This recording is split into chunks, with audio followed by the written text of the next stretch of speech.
Hello, hello. First, let's start with... What?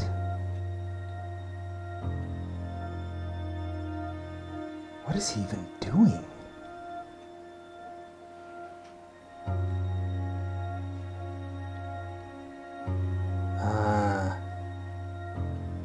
He's plugging himself.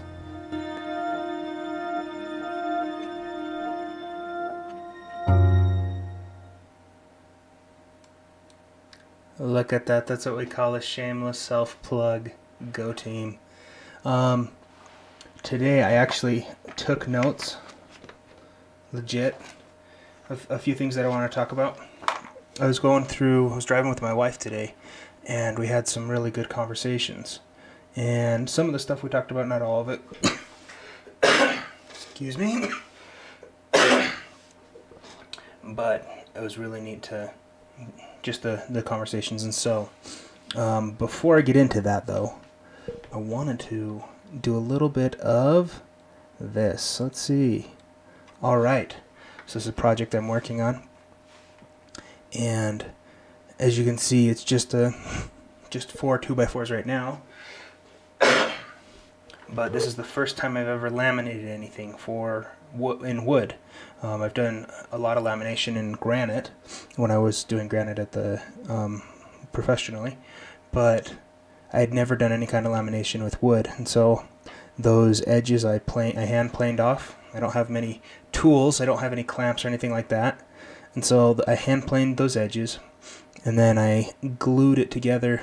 I put 4 boards, cut them about the width of it, the width plus, I don't know, 8 inches or 10 inches or something like that, and then screwed on each side of those boards just some blocks. Just screwed some blocks down, and then I made little wedges, and I just hit the wedges in so it would tighten those boards and get those joints a little bit tighter. And then I just kind of self-leveled it with the pressure and moved it, took the parts that were high or low, tried to get them as good as I could. I started playing with sanding down the top, and I'm getting those glue spots out. I've cleaned up some of the paper and stuff, but a lot of it got glued in and stuff. So obviously I got a lot to learn, but it's exciting to get doing things.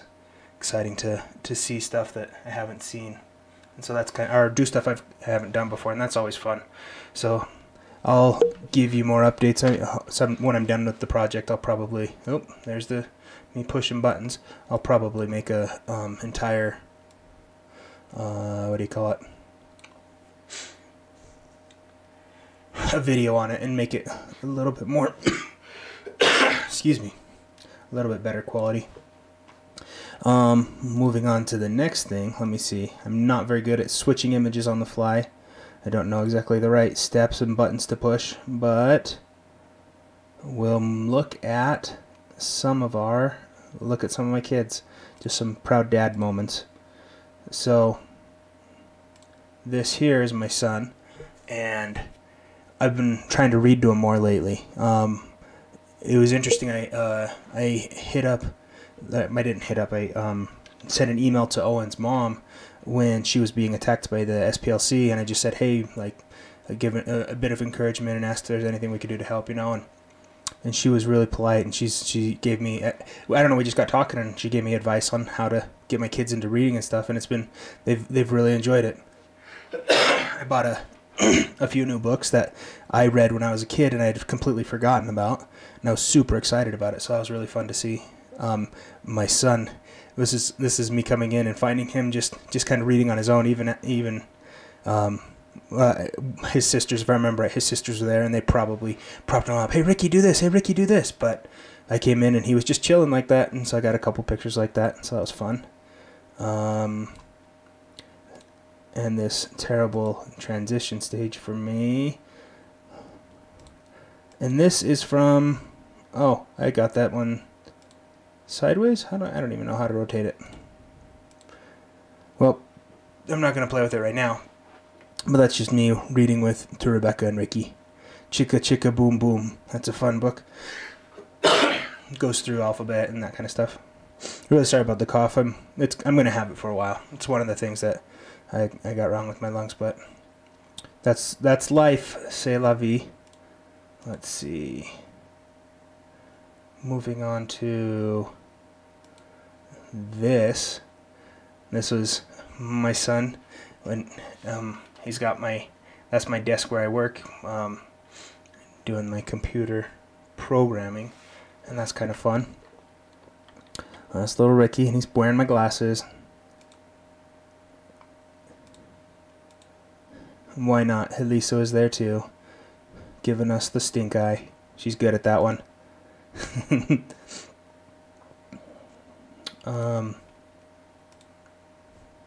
And that one's sideways too. There's Rebecca. We were at a anniversary party for an aunt of mine.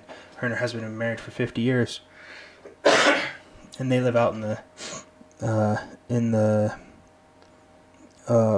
smaller farming town. And that was one of their rocking chairs. It was a little John Deere tractor. Thought that was pretty cute. And then this last picture it's a proud dad moment.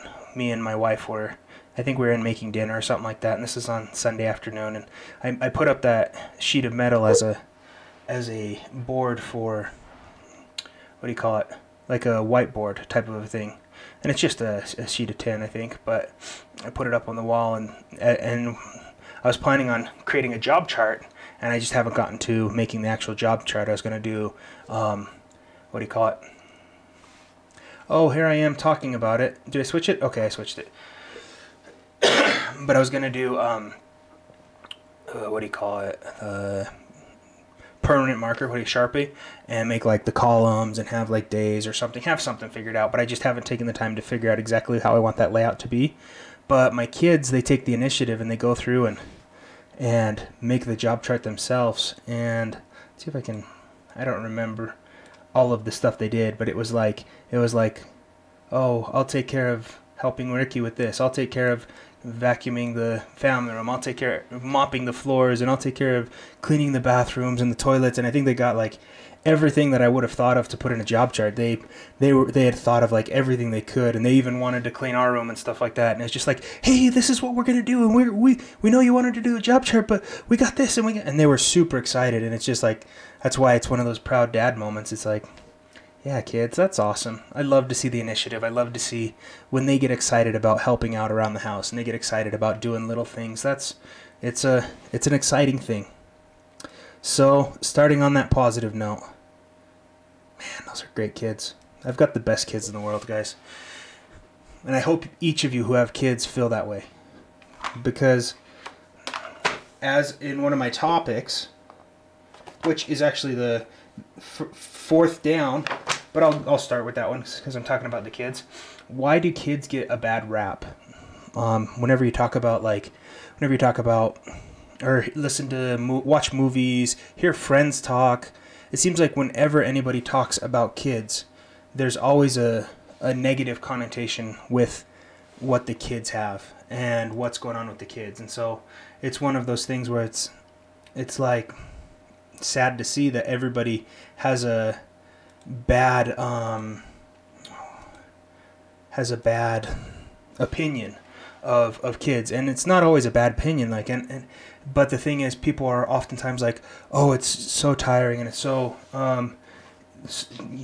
there's poop everywhere, and there's this, you have to be gone all the time, or you can never be alone, or you know, and they say all the things that are negative, which, I mean, there are some downsides, but let's take it a little bit and look at the downsides real quick.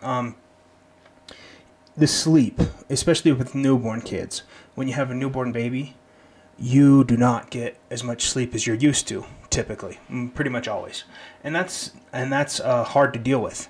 When we get tired, tired of what we're doing, like, or just tired in general, everything we do is harder, and that's a part of life that we can't really change. When we get tired of the same thing over and over and over, and then you have some kind of not disaster, but like a thing where you have to step in and be a real parent, that's where it gets difficult as well, is because not only are you tired, but then on top of being really tired, you have to go take care of a mess that you never would have had to clean up before, or you have to take care of a mess that you, or you have to comfort a child that woke up with a nightmare, or you have to wake up with a baby. You have to wake up and feed the baby, and so it's a lot of work, and it is a lot of work. Having kids is a lot of work, but it's not necessarily hard work. There's no backbreaking labor. There's no it's a constant responsibility, and it's one of those things that it's easy to just put and say, oh, it's so hard, or oh, it's take it to an extreme and only talk about the bad things. That's an easy thing to do, and unfortunately, that's what most people do, is they talk about about those bad moments, which are hard, and but they miss out on explaining also the good moments. And so it was neat listening to Owen and Gavin talk when they did their, Owen Benjamin, Gavin McGinnis, they did a little interview maybe a week back or so. It was the same night I was working on that wood. And what that wood's for, just to let you know, is it's for the bottom part of a shelf. I'm going to put a shelf behind me that has just some of my stuff, so like my supercomputer and that kind of stuff, that just random stuff, and then I'll try and do some robotics on it. But when I was working on that, I was listening to Owen and Gavin talk, and Gavin was talking about how everybody complains about there's poop everywhere there with kids, and you always have to clean up poopy messes and stuff like that. And he's like, it's like once, twice a day max, and it's like, what, you open the diaper, you wipe it out, and you throw it away, and that's literally what it is. And one of the reasons I think why people focus on it so much is because not only is it the little thing that you have to do, but you're also your sleep has been chipped away at, and so you're already irritable, and you're already grumpy, and you're already frustrated, and so it's just like, I just want to sleep, but and so that's what people gravitate to complaining about. And that's if you're considering having kids and you're married, then, and you're scared of that, I understand it. That's understandable, but it's also not that big of a deal. You don't need to worry that much about it. Having a kid comes down to a few things. It requires you to become more responsible in who you are. It will make you a better person if you let it. Some people, they that stress, it pushes them over the edge and stuff. And I don't know, we've had rough times, especially after a woman gives birth. There's a few months where, I mean, people talk about like postpartum depression, and like if you bring it up in that time frame, it's usually doesn't go well, because no new mother wants to be put in this group of like the postpartum mothers or whatever. You hear these horror stories of a woman who like drowns her baby or something like that, and it's just an awful horror story. And it's like, no, that's not my problem. I just need to sleep. And that's usually true. But there's also a equilibrium being found again in the home, because you've brought in a new home. Having a baby is really, really difficult on a woman's body, but their bodies are amazing. Their bodies are incredible, and they bounce back up and they get going again and do what they need to do. And so it's one of those things that it can be hard, yeah, but it just is more of, instead of being one difficult thing, it requires you to be on your A game as a person almost all the time. And that's what's hard, is that makes you be responsible. It makes you be a better person. And so if you're frustrated, or if you're worried about having kids, or if you're concerned about that, I get it. But become better. Like, just be a better person. Do your best, and there's a saying that my grandpa used to always say, that, and I loved, my mom would always say growing up too, is like, do your best and the good Lord will do the rest. And it's true. Do your best, and then put your faith and your trust in God, and let Him help you become better. It's one of those things that's really beautiful, and it's not brought up enough about kids. Is, yeah, it's tough-ish, but it's tough because it makes you be better. That's why it's tough, is because anytime that you become better, it's going to be a difficult thing for you to do. Just because that's what the process of being better is, going through harder things. Being able to handle better things without complaining, without whining, without needing your special treatment or whatever it is, you know? And so that's one of those things where kids are, yeah, it's rough, and it's relentless. It doesn't let you sleep. It doesn't let you can't just like take a break and they're no longer your kids. No, that doesn't work that way. It's interesting. The thing I was talking with my wife about was baby moons. There's and this was a few days ago, but we were talking about baby moons and stuff, and I hadn't heard the idea until maybe a few years ago. She had told me about it, and it was just it sounded so weird to us. It sounded so foreign. It's like you're taking a break from your kids, and for those of you who don't know, and I'm probably saying it wrong because I don't know much about, I'm not hip with the lingo, which I don't care to be, but from what I remember, it's like, no, it's not. It's a challenge. It helps us grow. That's right. Thank you. Anyways, it's just when you become a parent, your realm of responsibility increases and grows, and you need to grow yourself to fill that responsibility. And that's one of those things that's beautiful and amazing about having kids. It's one of those things that lets you become a better person. It's the pathway to becoming more like our Father in heaven, and it's beautiful. The next topic. Turn on, not now. Excuse me, I'm sorry. The next topic I had in my notes to talk about is how to do the dishes. This is one of those clean your room type things. But it's something that I remember. I was in high school at the time, and there was a lot of kids that were just trying to figure out how to be better. We were all trying to figure out how to be better. That's part of life, you know. But I remember I was in a seminary class, which was our class that we did at school for our religious degree or whatever you want to call it. I don't know. It's not really a degree. We take a 4-year seminary while we're in high school that we take like 1 or 2 classes every semester or whatever, and get a little diploma at the end. I don't know. We were in seminary, but I remember I was doing the dishes, and it made me think of like one of the lessons that we had talked about that day about becoming better, and it was like you got to become a little bit better you always want to just try and get better. Everything you do, you want to get a little bit better, and life kind of goes like this. Whoosh, whoosh, whoosh, whoosh. Oh, you're doing good, and then you do something and screw up, and you do bad and do bad, and you do good and you do good and you do bad and do bad, and you feel like, oh, I'm not getting anywhere, because you're in this constant up and down cycle of like, okay, I'm trying to become a better person, I'm trying to not complain, I'm trying to not swear, I'm trying to not whatever it is, the thing that you're working on that you're not good enough yet.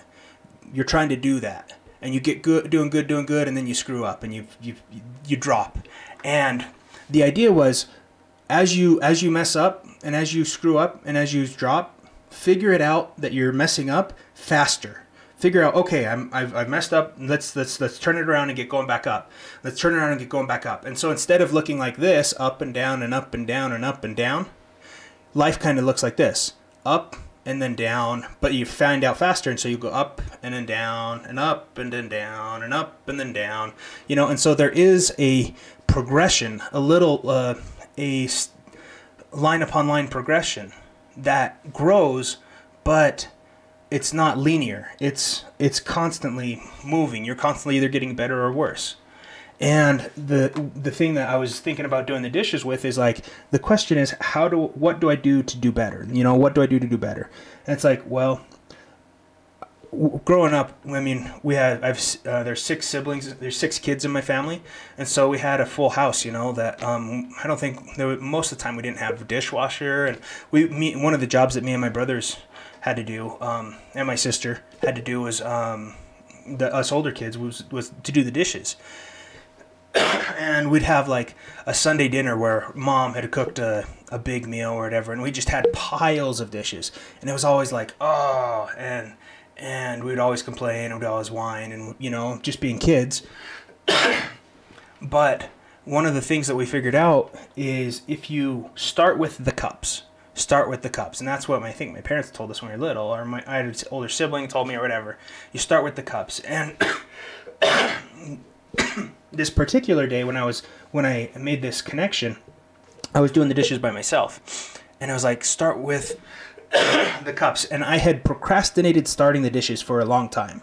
I had procrastinated starting the dishes for probably an hour and a half or something like that. I was like trying to weasel my way out of it as a teenage kid, and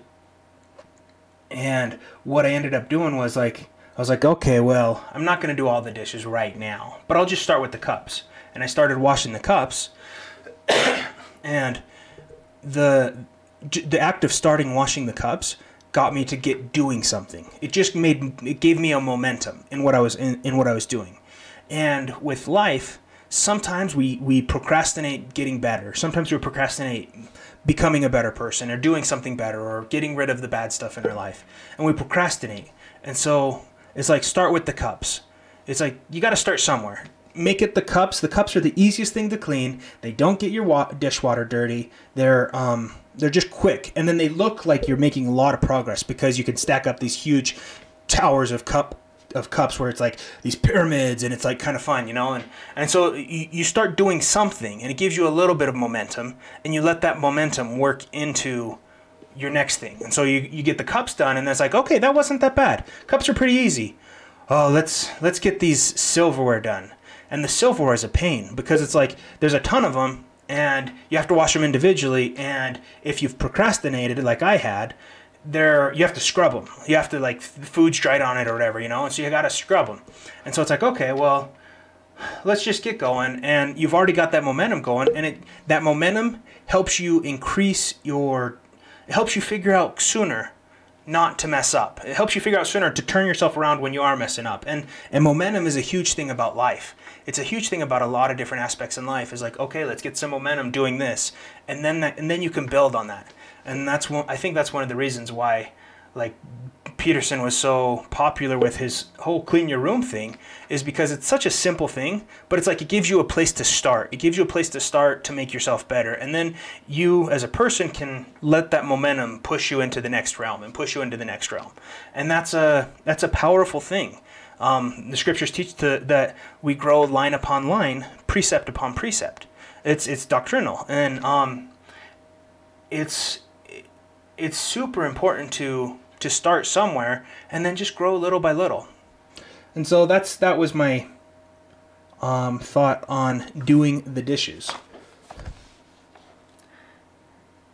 The next thing that I wanted to mention was live in the now. Live in the now. Okay, and that's kind of a interesting concept. It's you don't want to get too focused on everything that's not right in front of you, because if you're living in the past, you're living through your kids, you're living through high school, like memories, you're living through whatever, then you're dragging. You're not living in the future. You're missing out on what you've got in front of you. If you're living in the future too much, it's like oh, I can't be happy today because I'm doing this, or I'm doing this, or I'm doing this. And there's a caveat, I guess you could say, that I put on this live in the now, is make the now be beneficial for the future. So live in the now, but also make what you're doing now help you out later. If it's going to be something that's going to make your life easier, do it as quickly as possible in the now, and then let your future self kind of thank you and pat you on the back, you know? And it's one of those simple things that I don't know how to... really sorry about this cough. I get talking and going. But if you're living in the now, it's much easier to stay happy, because you're not too stressed out about doom and gloom, or you're not too stressed out about the next thing, and there's a healthy balance of planning ahead and making sure that you're okay with what the future holds. But I think one of the best ways to help control the future and make yourself go in a good direction is to not necessarily trying to live in the future and plan for the future, but ask yourself how you can make the future better right now. What are the steps you can take that'll make the future better right now? And then when it comes down to like these big life changes, whether it's college, whether it's getting married, whether it's having kids, these big changes that do change your whole life.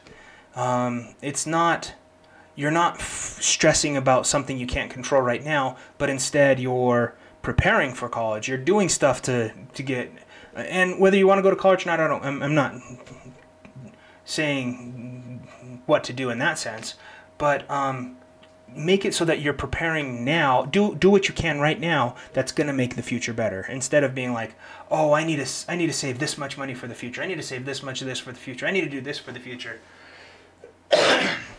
That's just make the now be productive for the future.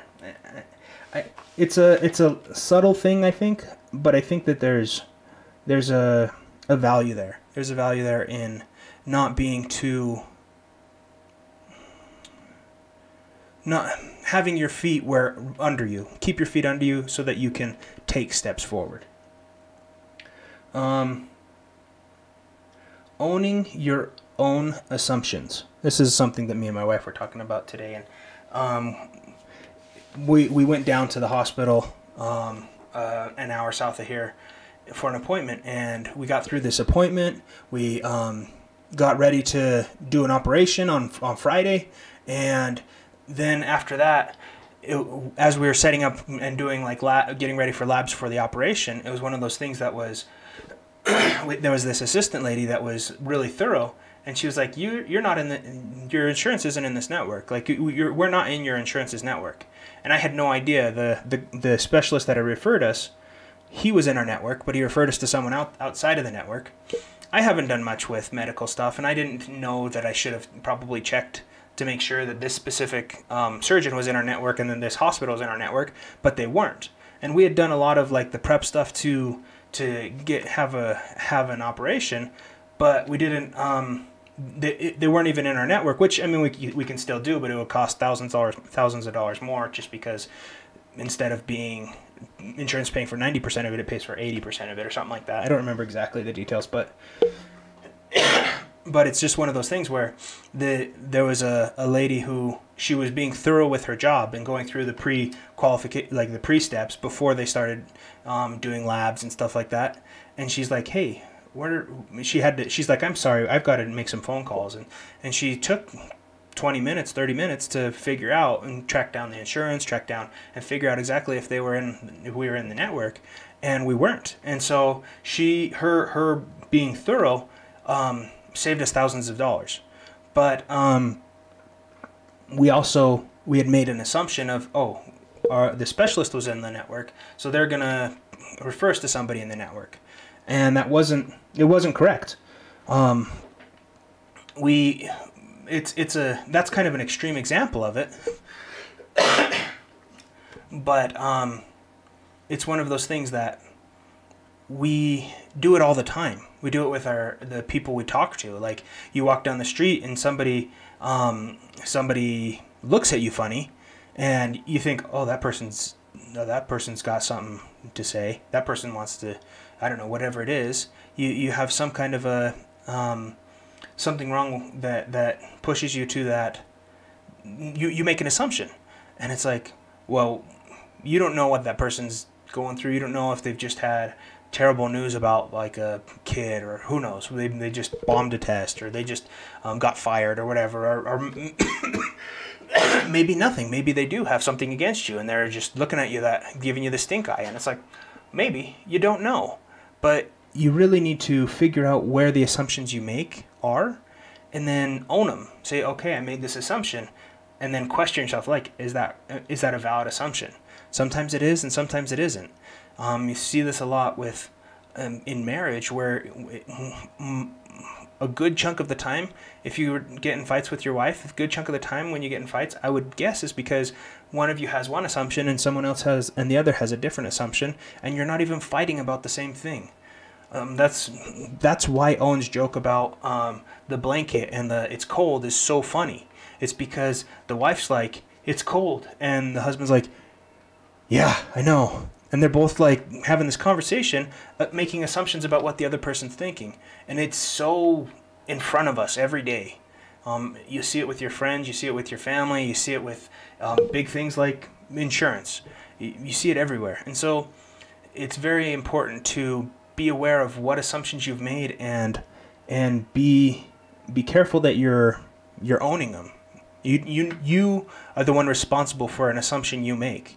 That's on you. And so if you view the world in a way that's not correct, like we did with that insurance, that was our fault. I didn't know beforehand what to do as far as, I should have checked this, or I should have done this before I called and got another appointment with another hospital. It was we had made sure we found the right. We had verified that they were in the network, and that was just the thing that we were talking about, is how it's a simple thing, but it hits everywhere in the sense that we all have that problem. And that's just part of life, part of growing up, is learning how to recognize and own your assumptions. And that, I didn't have this written down, but it takes me back to one of those things that, one of those sayings that I really liked. I was reading a marriage book back before we were married. I was reading a marriage and family book, and it said, all frustration comes from unmet expectation. And that's like it's a mouthful. All frustration comes from unmet expectation. When you think about it, when you expect something, you have an assumption there. And that's you got to own that.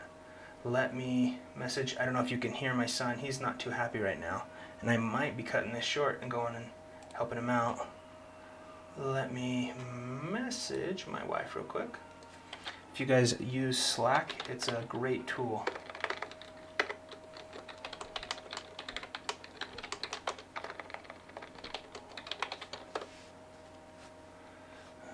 But we got a Slack server for my family. My kids enjoy it. I'm super excited. I put up little Raspberry Pis with monitors, and my daughters last summer, it got them to be excited about reading and writing, as they would write and type each other messages and that kind of stuff. And so that was really kind of fun for them to see. And so it's just a little Slack server that is just within my family, and I created accounts for my kids and stuff. And it was really fun for them to have that. Oh, did you see this? Did you see this? And then they'd be messaging me all day. It's like, okay, you gotta stop. I need to work, right? But it's just kind of fun. It sounds like he's settled down. I'm gonna talk a little quieter because he is right above me. But one of the things that I wanted to repeat, Owen said it recently, and it was so good it needs to be repeated a lot. But he talked about how people have this white pride, or even the statements like it's okay to be white and stuff. I don't necessarily agree with, or I don't disagree with those. Like, it's the being white. That's the thing. He talked about this wizardry. So here's the thing. Before you had people saying, this white, whatever, whether it's pride, whether it's privilege, it doesn't matter what it is. White wasn't a thing. White was, you were Irish, or you were Danish, or you were Scandinavian, Danish, Norwegian, Finnish, whatever. You were Italian, you were Russian, you were there are so many different cultures that when people say white, especially here in the United States, people have grouped all of these different nations as far as nationalities into white, and it's just white. And they've done the same thing. I assume, I don't know, I haven't looked into the history of it, but I strongly assume that they've done the same thing with black. Even the blacks that were brought over in the slaves. It's like, as slaves and stuff. I mean, they were pulled from different tribes, and they were pulled from different regions, and they're different people. It's easy to oversimplify in people into categories. That's one of those things that we do, is we oversimplify things into categories. And so when you start arguing about, oh, it's okay to be white, or oh, white people have done this, or the white people have done this, you're already falling into the trap of breaking up, of destroying nations, of destroying actual nationalities. And nationalities are one of those things. Nation, it's something that isn't meant to be destroyed. It's something that I'm extremely against the idea of globalism. Globalism is when you try and put everybody, everything, and there's when people say that they're against globalism or they're for nationalism and stuff, it's one of those things that people oftentimes will automatically attribute motive, or they'll make these assumptions like, oh, that person's racist because they don't believe this, or that person's this because they don't believe this, or they do believe this, or it's easy to make assumptions about what someone believes or doesn't believe from how you see the world. And that's where you need to be responsible in what assumptions you make about people. But when you, I think that Christ taught very clearly that we need to love our fellow man. We need to show love, and we need to show the parable of the Good Samaritan is an excellent example. And for those of you who aren't familiar with it, there was the Good Samaritan. So the Jewish people were neighbors with the Samaritans. And I'm going to paraphrase it. I'm probably going to get something wrong. I haven't studied this in a while, and so if I get something wrong, bear with me. But so these Jewish people, they didn't like the Samaritans at all. And the reason was because the Samaritans, that population they were Jews originally, but they went and they mingled with some of the, what's the right word? The non-Jewish people, there's a word for it. I forget, whatever. They mixed bread with people outside of the Jewish nation. And I don't remember at this time if it was the Jewish nation or the Israelite nation, which they were two different things, obviously. But but the Jews hated the Samaritans, hated them so much so that when they had to travel to a place that was, they could go directly through Samaria, they would go around to get there, just so they didn't go through where the Samaritans were, because they considered Samaritans unclean and vile and whatever. Well, that's one of the reasons why the parable of the Good Samaritan is so beautiful.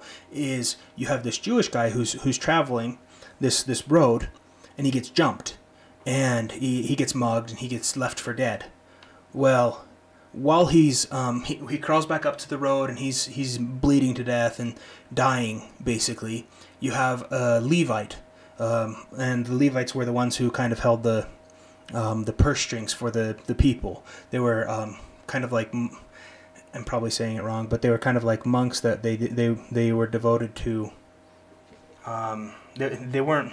I don't remember all the structure. I'm going to say they weren't priests, but they were treated almost like a priest class because of their role in that hierarchy. And so this Levite, he's like, oh well, if I wasn't busy, I'd help this guy out, but I'm a Levite, and he made sure to make sure that people knew that he was Levite and he shouldn't be attacked. And then you had, I think it was a Pharisee or a priest, or I don't remember, some high up in the religious structure. He goes by and he's like, well, if I wasn't on God's errand, I'd help this guy out, but since I'm on God's errand, I can't deal with that, and so I have to hurry. And then you have a Samaritan. And the Samaritans and the Jews, they didn't like each other. The Jews especially hated the Samaritans. Samaritans, I think it was reciprocal, but I don't remember exactly. But this Samaritan, the guy who typically would be against the Jewish people, he sees him and he's like, come here, and he helps him up. He tries to clean his wounds. He puts him on his horse. He takes him to the the closest inn, and he pays for him to stay there and to recover. And he's like, okay, and when I come back through, I'll pay the rest if I need to. And he just shows this extreme compassion on this Jewish person, which he was supposed to hate, but he was the one that really he showed that Christ-like love. And the thing that makes it even more interesting to me is Christ gave that parable, the parable of the Good Samaritan, after this. Christ had taught the people, he'd said, okay, Moses said an eye for an eye. If somebody hits you, you hit them. If somebody cuts off your hand, you cut off their hand. You know, it's very, you do it to me, I do it to you. Like, very fair, I guess you could say, in that sense. And then Christ said, but I say unto you, love your enemy. Do good to those who hate you. And he said, love your neighbor as yourself. And then somebody asks, well, who is my neighbor? Are you talking about the person I live next to? Who's my neighbor? And Christ, his answer, he didn't answer directly, but he answered by giving that parable of the Good Samaritan. And it's so beautiful. It's like, wow, who is who? And then after he gives this parable of this guy helps out, and then he asks the question, who was that Jew's neighbor? Who was that guy's neighbor? Was it the priest? Was it the Levite? Or was it the Samaritan? And it obviously was the Samaritan. And I don't even know where I was. Oh, yeah. So it's easy to make assumptions, and it's easy to for people to misunderstand your heart and your intent. One of the things that I've been hearing lately is there's a lot of people afraid to say that they're nationalists, because what the media and what a lot of people are trying to do is they're trying to tie nationalist with white nationalist or ethnic nationalist, and those are things that they do that so that you can be very be discriminated against, in the sense of like, oh, that guy's a racist, or that guy's an extremist, or that guy's they give a lot of excuses of why they can attack you, but they're based off of assumptions that aren't necessarily true. I think nationalism is something that is being attacked right now in our country, and it's very important. You have a lot of people who are fighting for this global agenda. I mean, you hear people talk about what was it? Agenda 21. You hear people talk about just a lot of different globalization steps that people have been trying to take, and they've been trying to put into process. And it was very neat to hear and to read about Vox Day's his, what do you call it? Proposal? I don't know. That's not the right word. His perspective on not only nationalism but on free trade, how it's important for a nation to take care of a nation. And a lot of people are like, oh, we need to open up free trade and have free trade with everybody, and you need to be careful with your assumptions. It's popular to say things like that, but what does that mean? If you don't know, why are you saying that? You know what I mean? And so the last thing I wanted to talk about is a little bit has to do with capitalism. So capitalism is it has been the best system that we've found to run things under. But economics is based on the allocation of scarce resources. That's the grade school answer for what is economics. Economics is the allocation of scarce resources. What that means is, and I'm not an economist, don't take what I say for as a gospel, or I don't know, that's stupid, but you know what I mean. I'm not an economist, but I do keep my eyes open. I try and think about things for myself. But in economics, you're trying to figure out how to allocate things that are rare. So when you have a rarity or a scarcity in food, the food prices go up. you're figuring out, where does food go? Oh, it needs to go to the people who need it, but to get there we need to, I mean, any resource, whether it's food, whether it's minerals, whether it's power, whatever it is, the economics is the as a society, how we manage where that resource goes. The problem with our current setup in capitalism is debt. The concept of debt destroys that purpose in economics. So with understanding that purpose of economics, capitalism works beautifully. It lets the people who own the resource set the price. So when you have somebody making chairs, if they're making really good chairs, they're going to charge a lot for it. And if more people need chairs than those people can provide, then competition's going to come in, and somebody's going to create a chair that they can make for cheaper for themselves to make money. It has that intrinsic, you do something so that you can gain value while you give value to others. And that's what capitalism allows. It allows the person who's selling the good or the service to set the price, and then they can, through the competition of those who are providing goods, that price will be brought down generally, due to people wanting your business. Well, with coming back to that, what economics does, allocating those scarce resources, debt turns that on its head. Debt, the idea of going into debt, makes it so that you can no longer trust the price of something as a marker or as an indicator of the value of something, because somebody can take out huge business loans and start creating new widgets that are whatever they are, that are cheaper, but yet they're being subsidized by debt. They're being subsidized by taking out that business loan with the expectation of making it up later. And it makes it so that, things can happen. A lot of things can happen. But it also turns the whole core concept of capitalism on its head a little bit. And we're seeing that in a lot of different areas in our society. We're seeing people get so far into debt that they don't that they're turning hopeless. They're turning hopeless for the future.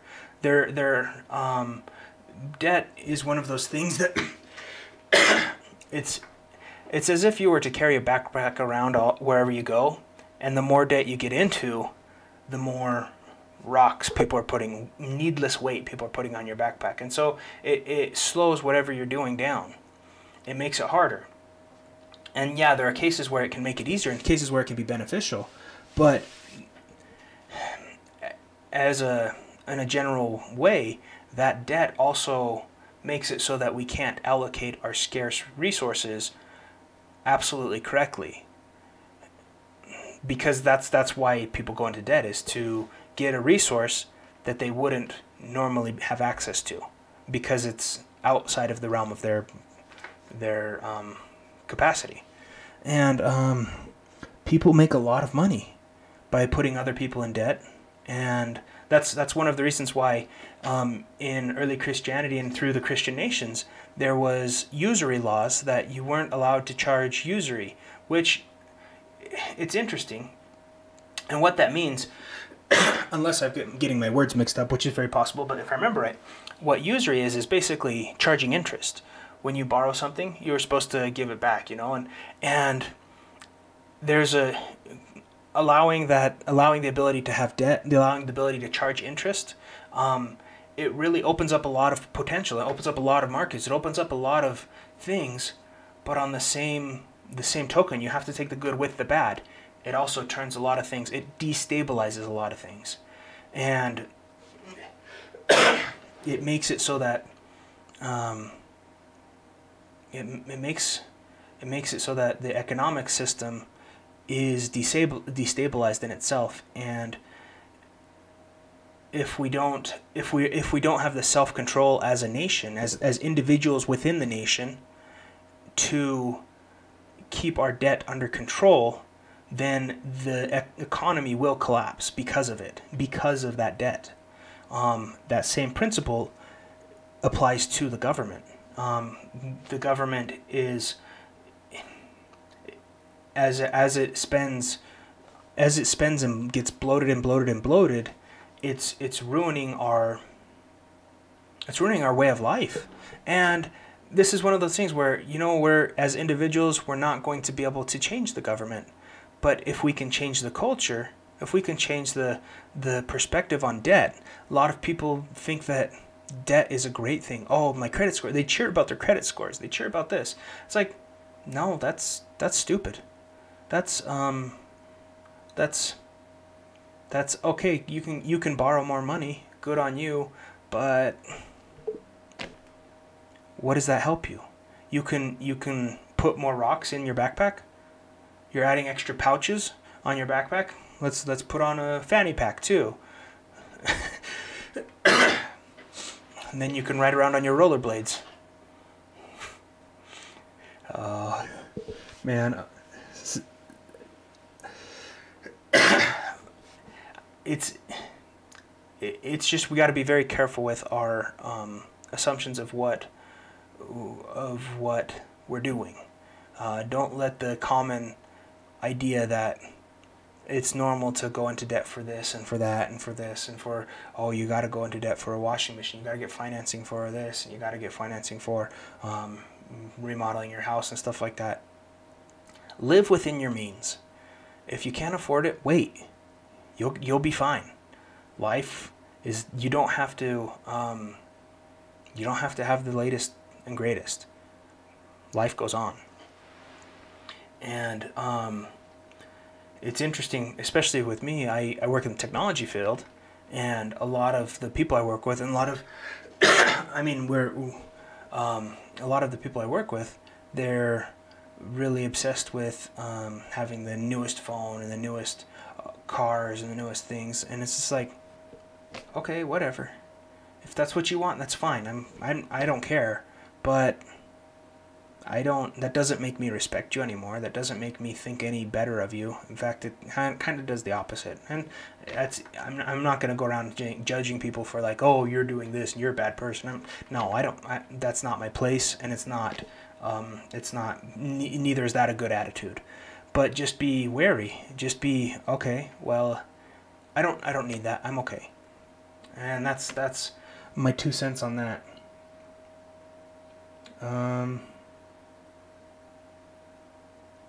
Well, I think that's everything. I think that's all that I had.